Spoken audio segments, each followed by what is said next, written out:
MPSC औषध निरीक्षक paper फुटीच्या प्रकरणामध्ये एक धक्कादायक अशी माहिती समोर आली आहे। या संपूर्ण प्रकरणाला एक लव्ह स्टोरी कारणीभूत असल्याची माहिती तपासामधून समोर आली।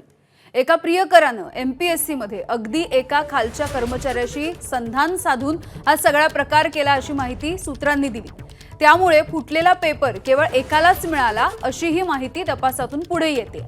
आता पोलीस या प्रकरणाचा अधिकचा तपास करतात। एका प्रेम कहाणीचा हा फटका इतरही विद्यार्थ्यांना बसताना दिसतोय।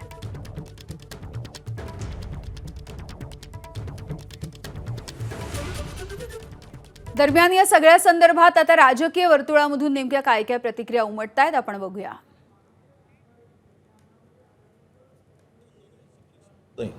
2-2 वर्ष ती भरती होत नाही, 4-4 वर्ष होत नाही आणि क्लास 1 पासून तर क्लास 4 पर्यंतची जबाबदारी रिक्रुटमेंटची जबाबदारी आता एमपीएससी कडे दिली।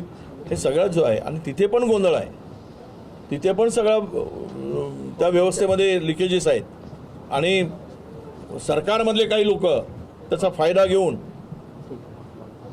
गोंधळ घातला जातोय।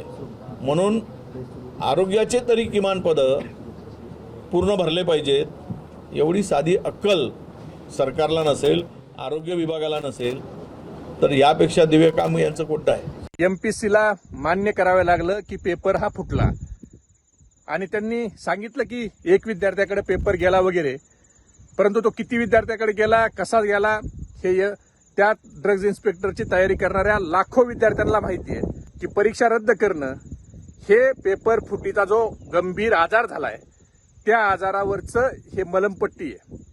परंतु हा आजार मुळासकट जर तुम्हाला नष्ट करायचा असेल तर ह्या प्रकरणाची सखोल चौकशी झाली पाहिजे। याचे धागेदोरे, याच्यात कोण कोण गुंतलंय, ह्या पेपर फुटीच्या चक्रव्यूहात कोण कोण अभिमन्यू अडकलेत हे तुम्ही त्या ठिकाणी शोधलं पाहिजे। आता त्यांनी सांगितलं की पेपर फुटलाय, बरोबर, हे तर मान्य केलंय त्यांनी। मग आता याची चौकशी करायचं काम कोणाचं आहे? पोलिसांचं आहे ना। मग पोलीस त्याची चौकशी करायची असेल तर त्याच्यावर आधी एफआयआर दाखल करावं लागेल। भले तुम्हाला माहित नसेल की एक्झॅक्ट कोणी फोडला, तर अज्ञात व्यक्तीविरोधात एफआयआर दाखल करून चौकशी करू शकता। यातली ही जी कायदेशीर प्रोसिजर आहे ही पोलीस का करत नाहीयेत? कोणाला पोलीस वाचवण्याचा प्रयत्न करतायत याच्यामध्ये?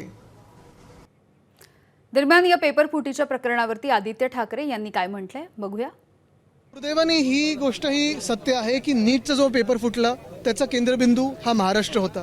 आता एमपीएससीचा आपण बोलताय, मध्यंतरी एमएचसीईटीचा देखील विषय आलेला आहे। पण सगळीकडे ही परिस्थिती असताना आपण पाहतोय जे सगळे लोक, तरुण मुलं मुली जेव्हा रस्त्यावर आले होते त्यांच्यावर लाठीचार्ज करणारे हेच होते, त्यांना दिमागी नक्षल बोलणारे हेच होते आणि ह्यांच्याकडून एक परीक्षा नीट ते चालू शकत नाहीत। यांना 1 नेशन 1 इलेक्शन घ्यायचं। एबीपी माझा, उघडा डोळे बघा नीट।